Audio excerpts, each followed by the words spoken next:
بسم اللہ الرحمن الرحیم۔ السلام علیکم ورحمۃ اللہ وبرکاتہ۔ عابد راجہ چینل کی طرف سے آج میں اپنے دوستوں کو ایک بہت ہی پیاری دعا پڑھنا سکھاؤں گا۔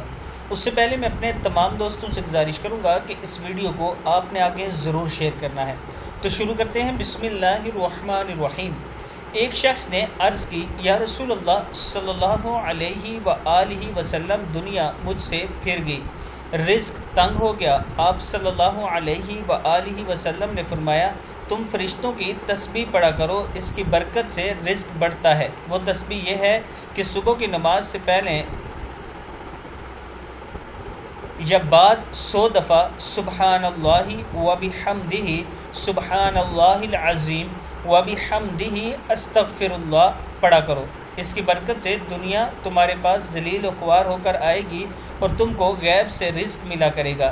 اس تسبیح کے ہر کلمے کی برکت سے اللہ تعالیٰ ایک فرشتہ پیدا کرے گا جو قیامت تک یہ تسبیح پڑھتا رہے گا اور تم کو اس کا ثواب ملتا رہے گا۔ اس شخص کا کہنا ہے کہ میں نے یہ وظیفہ پڑھنا شروع کیا اور ہمیشہ پڑھتا رہا۔ تھوڑے ہی دنوں میں اللہ نے میرا رزق کھول دیا اور میری تنگ دستی دور کر دی، اور ارشاد فرمایا، سبحان اللہ وبحمدہ جو مرد یا عورت دن رات میں 100 دفعہ پڑھے گا۔ رسول اللہ صلی اللہ علیہ وآلہ وسلم نے ارشاد فرمایا، سبحان اللہ وبحمدہ جو مرد یا عورت دن رات میں 100 دفعہ پڑھے گا تو اس کے سب گناہ معاف ہو جائیں گے، اگرچہ سمندر کی جاگ کے برابر کیوں نہ ہو۔ میں اپنے دوستوں سے گزارش کروں گا کہ اس دعا کو صبح و شام ضرور پڑھا کریں۔ السلام علیکم ورحمۃ اللہ وبرکاتہ۔